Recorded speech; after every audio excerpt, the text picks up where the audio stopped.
Welcome to Chandru maths. SSC constable GT exam வந்து ரீகண்டக்ட் பண்ண போறதா அபிஷியலாவே அனௌன்ஸ் பண்ணிருக்காங்க. பட் இது வந்து தமிழ்நாட்டில் கிடையாது, எல்லா இடத்துலயும் கிடையாது. ஒரு சில சென்டர்ல மட்டும் ஒரு சில ஷிஃப்ட் அட்டன் பண்ணவங்களுக்கு ஒரு சில டெக்னிக்கல் ரீசனால அவங்களுக்கு வந்து எக்ஸாம் கரெக்டா அட்டன் பண்ண முடியாம இருந்த காரணத்தினால மட்டும் அங்க மட்டும்தான் வந்து ரீகண்டக்ட் பண்ண போறாங்க. எல்லா இடத்துலயும் கிடையாது. பர்டிகுலரா சதர்ன் ரீஜியன்ல எந்த ஸ்டேட்டுக்குமே கிடையாது. Okay, southern region, Kerala, Karnataka ரீஜியன்ல எந்த ஸ்டேட்டுக்குமே கிடையாது.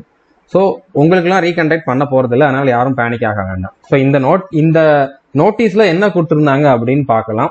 இப்போ எக்ஸாம் வந்து ஏன் ரீகண்டக்ட் பண்ண போறாங்க அப்படின்னா due to venue specific technical reason அப்படிங்கிற மாதிரி சொல்லியிருக்காங்க. அதாவது ஒரு சில எக்ஸாம் சென்டர்ல கம்ப்யூட்டர் சரியா ஒர்க் ஆகாம இருந்திருக்கலாம், சர்வர் வந்து அங்க ஸ்லோவா இருந்திருக்கலாம், அதனால அவங்களால வந்து எக்ஸாம் கரெக்டா அட்டன் பண்ண முடியாம இருந்திருக்கலாம். அங்க எல்லாருமே சேர்ந்து கம்ப்ளைண்ட் பண்ணியிருப்பாங்களா இருக்கும். ஸோ அந்த ரீசனுக்காக தான் ஆன்சர் கீ ரிலீஸ் பண்ணாம இருந்திருக்காங்க. ஸோ இப்போதான் நம்மளுக்கு ஆன்சர் கீ ரிலீஸ் பண்ணாம இருந்ததுக்கான உண்மையான ரீசன் தெரிய வருது. ஓகே, இல்லைன்னா இவ்வளோ டிலே பண்ணது கிடையாது எப்பவுமே. இந்த மாதிரி ஒரு ரீசன் இருந்தனால இதுல அவங்க டிசிஷன் எடுக்கிறதுக்கு இவ்வளோ டைம் எடுத்திருக்காங்க. அதனாலதான் ஆன்சர் கீ ரிலீஸ் பண்ணாம இருந்திருக்காங்க. ஸோ இந்த ரீ எக்ஸாம் வந்து எப்போ நடக்க போகுது அப்படின்னா 30/3/2024 தான் நடக்க போகுது.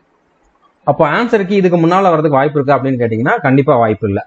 ஏன்னா ஆன்சருக்கு ரிலீஸ் பண்ணாங்கன்னா ஆன்சர் கீழே வந்து கொஸ்டின் பேட்டர்ன் எப்படி இருந்துச்சுன்னு சொல்லி ஒரு ஐடியா வந்துடும்.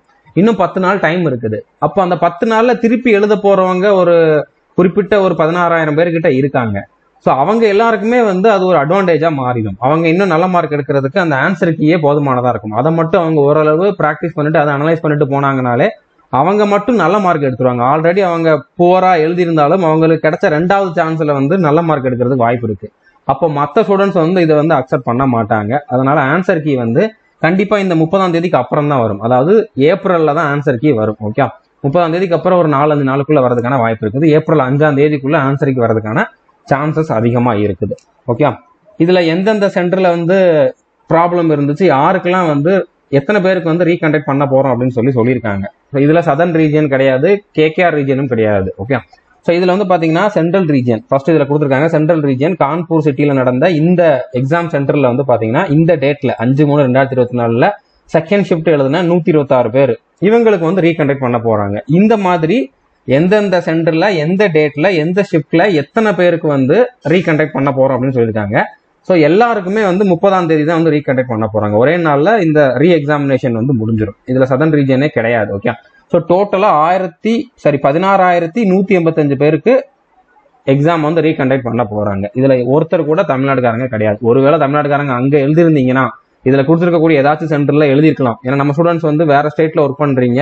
ஸோ அவங்க யாராச்சும் எழுதிருந்தீங்கன்னா உங்களுக்கு வேணா உங்களுக்கு இன்னொரு சான்ஸ் வந்து இருக்கலாம். ஓகே, மற்றபடி நம்ம ஊர்ல தமிழ்நாட்டுல, கேரளால, கர்நாடகால, ஆந்திரால எக்ஸாம் எழுதினவங்க யாருக்குமே வந்து ரீ எக்ஸாம் கிடையாது. ஓகே, ஸோ புரிஞ்சிருக்குன்னு நினைக்கிறேன். இதில் நீங்க பேனிக் ஆக வேண்டாம். இதை வந்து ஒரு அட்வான்டேஜா எடுத்துக்கோங்க.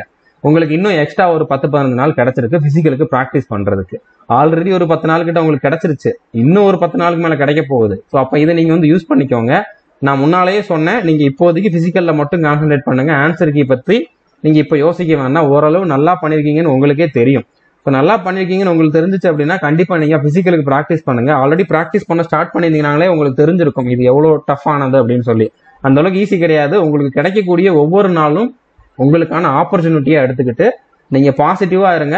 அந்த டைமை யூஸ் பண்ணிட்டு உங்களோட பர்ஃபார்மன்ஸை இம்ப்ரூவ் பண்ணி பிசிக்கல்ல செலக்ட் ஆகிறதுக்கு என்ன பண்ணணுமோ அதை வந்து பண்றதுக்கு பாருங்க. ஓகே, ஸோ புரிஞ்சிருக்கும்னு நினைக்கிறேன். All the best. தேங்க்யூ.